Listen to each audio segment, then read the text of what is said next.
नमस्कार दोस्तों, स्वागत है आपका आपके अपने न्यूज चैनल पर। आज है 21 जनवरी, दिन है बुधवार और आप हैं मेरे साथ आज की सभी बड़ी खबरों और बड़े बदलावों को जानने के लिए। क्या आप जानते हैं कि आज से राष्ट्रपति भवन के दरवाजे बंद हो रहे हैं और क्यों दिल्ली की सड़कों पर अचानक से पहरा बढ़ गया है। और सावधान, अगर आप विदेश जाने का प्लान कर रहे हैं तो वीजा के नए नियम आपकी जेब पर भारी पड़ सकते हैं। आज की सबसे बड़ी खबर, बीजेपी को मिलने वाला है नया बॉस। जी हाँ, प्रधानमंत्री नरेंद्र मोदी खुद स्वागत के लिए तैयार है। साथ ही नोएडा से आई एक दिल दहला देने वाली खबर जो हर माता पिता और मकान मालिक के होश उड़ा देगी। सस्पेंस, सियासत और आपकी सुरक्षा से जुड़ी हर अपडेट। चलिए शुरू करते हैं आज का न्यूज बुलेटिन। पहली अपडेट है बीजेपी के नए सारथी को लेकर। जी हाँ दोस्तों, दरअसल आज भारतीय राजनीति का एक बड़ा दिन होने वाला है। दरअसल नितिन नवीन आज आधिकारिक तौर पर बीजेपी के राष्ट्रीय अध्यक्ष का पद संभालने वाले हैं। प्रधानमंत्री नरेंद्र मोदी खुद उनका स्वागत करने वाले हैं। नवीन का एक बूथ स्तर के कार्यकर्ता से इस शीर्ष पद तक पहुँचना पार्टी के अंत्योदय और कार्यकर्ता आधिकारिक लोकतंत्र का बड़ा उदाहरण पेश कर रहा है। विश्लेषण है कि उनके आने से आगामी राज्यों के चुनावों में पार्टी की रणनीति कितनी बदलेगी। तो वहीं अगली अपडेट है राष्ट्रपति भवन पर ताले को लेकर। जी हाँ दोस्तों, दरअसल आज यानी कि 21 जनवरी से 29 जनवरी तक राष्ट्रपति भवन आम जनता के लिए बंद कर दिया गया है। वजह है कि 26 जनवरी की परेड और बीटिंग स्ट्रीट समारोह। अगर आप दिल्ली घूमने का प्लान बना रहे हैं तो अपना शेड्यूल बदल लीजिए। सुरक्षा एजेंसियां अब हाई अलर्ट पर है और राजपथ यानी कि कर्तव्य पथ के आसपास चप्पे चप्पे पर पहरा दे रही है। तो वहीं अगली अपडेट है चुनाव आयोग का दिल्ली में बड़ा मंथन। आज से दिल्ली में भारत निर्वाचन आयोग की ग्लोबल कॉन्फ्रेंस शुरू हो रही है। दुनिया भर के 70 देशों के प्रतिनिधि भारत आए हैं। मुख्य फोकस यहाँ पर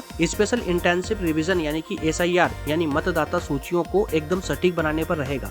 चुनाव आयोग दिखाना चाहता है कि कैसे भारत दुनिया का सबसे बड़ा और पारदर्शी चुनाव तंत्र चलाता है। तो वहीं अगली अपडेट है तमिलनाडु विधानसभा में घमासान को लेकर के। दरअसल तमिलनाडु की राजनीति में आज फिर से उबाल आ गया है। विधानसभा सत्र के दौरान राज्यपाल और मुख्यमंत्री MK स्टालिन के बीच तीखी नोकझोंक के बाद राज्यपाल सदन के वॉकआउट कर गए हैं। यह टकराव संवैधानिक मर्यादाओं और राज्य के अधिकारों की एक नई बहस छेड़ चुका है। तो वहीं अगली अपडेट है असम बीजेपी में फेक लेटर के विवाद को लेकर। जी हाँ दोस्तों, दरअसल असम में पार्टी के भीतर फूट की खबरें उड़ रही है, जिसे लेकर केंद्रीय मंत्री सर्बानंद सोनोवाल ने आज बड़ा बयान दिया है। उन्होंने कहा है कि जो पत्र वायरल हो रहा है वह पूरी तरह फर्जी है और विरोधियों की साजिश भी हो सकता है। चुनावी साल से पहले ऐसी खबरें कार्यकर्ताओं का मनोबल तोड़ने की कोशिश मानी जा रही है। तो वहीं अगली अपडेट है UAE राष्ट्रपति का दिल्ली दौरा और रणनीतिक व्यापार को लेकर के। जी हाँ, दरअसल UAE के राष्ट्रपति शेख मोहम्मद बिन जायद की दिल्ली यात्रा ने वैश्विक गलियारों में हलचल पैदा कर दी है। आज कई द्विपक्षीय समझौते पर मोहर लग सकती है। भारत और UAE के बीच में रुपए में व्यापार को बढ़ावा देने पर विशेष चर्चा होने की उम्मीद जताई जा रही है। तो वहीं अगली अपडेट है गंगा डेल्टा पर डूबने के खतरे को लेकर के। जी हाँ दोस्तों, दरअसल एक नई शोध रिपोर्ट ने चेतावनी दी है कि गंगा ब्रह्मपुत्र डेल्टा धीरे धीरे डूब रहा है, जिससे लगभग 23 करोड़ लोगों के जीवन पर सीधा असर पड़ने वाला है। जलवायु परिवर्तन और कम तलछट का ये बहाव जो है ये भारत के लिए एक बड़ा पर्यावरणीय संकट बनने वाला है। तो वहीं भारत की अगली बड़ी स्वास्थ्य महामारी को लेकर के अगली अपडेट है। आज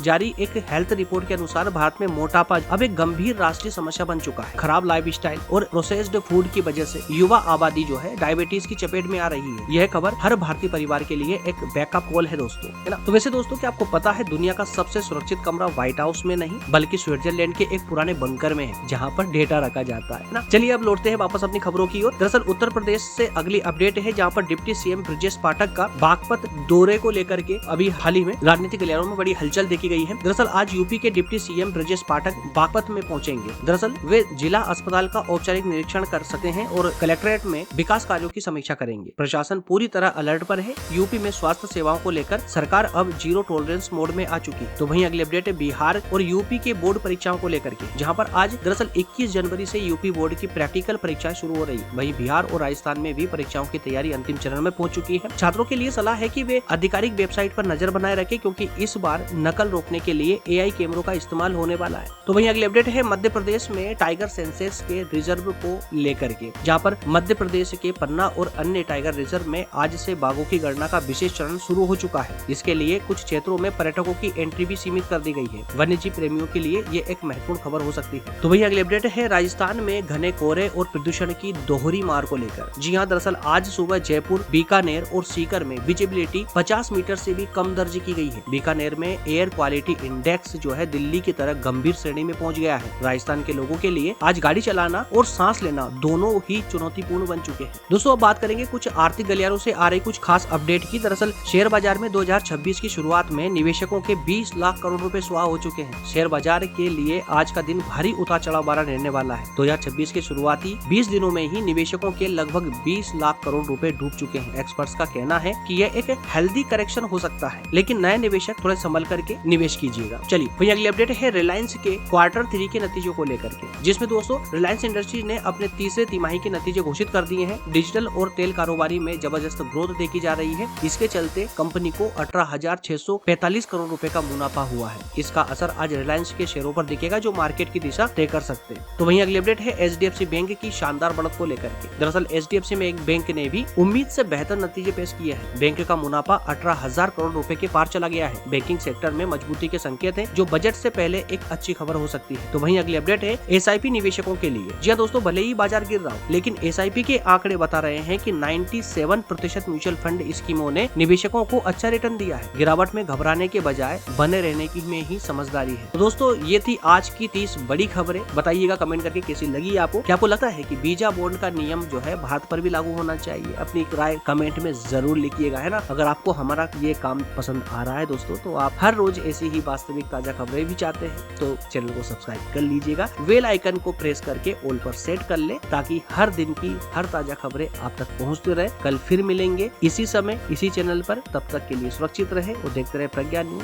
जय हिंद।